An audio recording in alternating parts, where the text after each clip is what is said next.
Salut mes amis de ce Homé, est-ce que vous connaissez les crèves? Il est bien connu que les crèves sont très fréquentes en France. C'est par les crèves que les Français ont mis en pratique l'esprit de liberté, égalité, fraternité. Donc je suis ici pour vous recommander un film qui s'appelle En guerre. Il réfléchit profondément sur les conflits et les phénomènes sociaux par rapport à la grève. Tout d'abord, il s'agit d'un film français réalisé par Stéphane Brisé et l'auteur Vincent Landon. Il a été sélectionné pour concourir pour la Palme d'Or au Festival de Cannes. Brisé se fait connaître comme un sioniste politique qui réfléchit à l'impact du monde et des entreprises sur les individus. J'ai apprécié le réalisme de ce film, qui parle de la réalité sous une forme dramatique. La caméra est comme un spectateur qui enregistre la grève au moment où elle se produit, en particulier l'intensité du conflit verbal, les divers arguments et la rapidité du discours donnent au spectateur le sentiment qu'il s'agit d'une improvisation.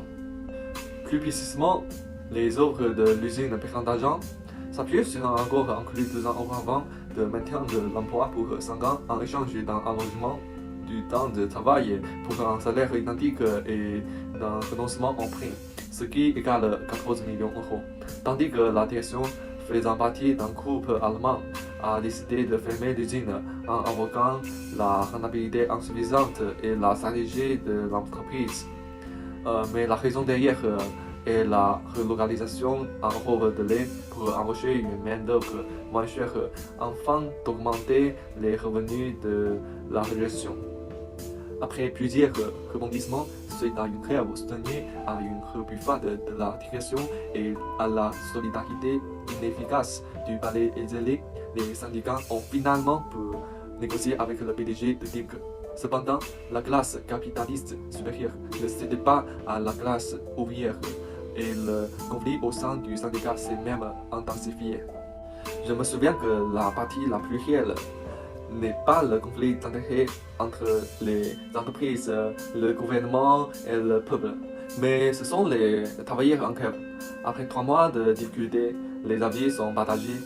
Un petit groupe veut se battre pour obtenir un chèque plus élevé, mais le véritable objectif de la majorité est de conserver leurs emplois.